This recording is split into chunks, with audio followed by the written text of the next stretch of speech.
什麼水煮牛肉、炒牛肉，全部靠邊站。白蘑菇、桑拿、沙茶、榨菜牛肉，佢先至係天選之子，做出嚟牛肉超甜超嫩滑，而且仲有小時候嘅味道。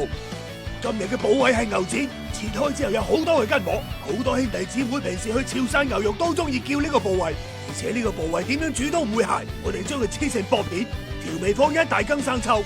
沙茶醬同埋牛肉本來就係絕配，放多啲落去都唔使驚。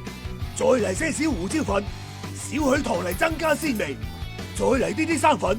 撈牛展嘅時候小心啲，唔係嘅話嗰啲筋膜會好易分開。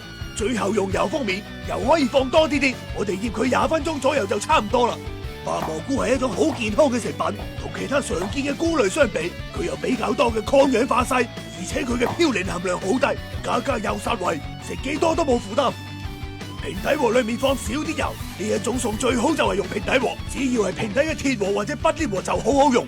再撒啲毛毛鹽，俾啲白蘑菇適當嘅底味。白蘑菇放落去之後盡量平攤，盡量唔好堆疊得太過高。牛肉都係一樣，放落去之後平攤一下，保證佢熟得夠均勻。再嚟一包輕鹽榨菜，咁樣小時候嘅味道就有啦。沙茶醬同牛肉係絕配，榨菜同牛肉又係絕配。王牌對王牌，諗你都知道有幾好味。佢簡直係1+1大於3嘅化學作用。我哋冚上佢用中細火焗佢6分鐘鮮味即達。最後可以灑上一啲蔥花，而底部嘅呢啲汁汁一定要攞嚟撈飯。咁樣做嘅牛肉真係好鮮甜，什麼水煮牛肉、炒牛肉，全部靠邊站。建議大家一定要去試下，做人最緊要開心。你今日笑咗未啊？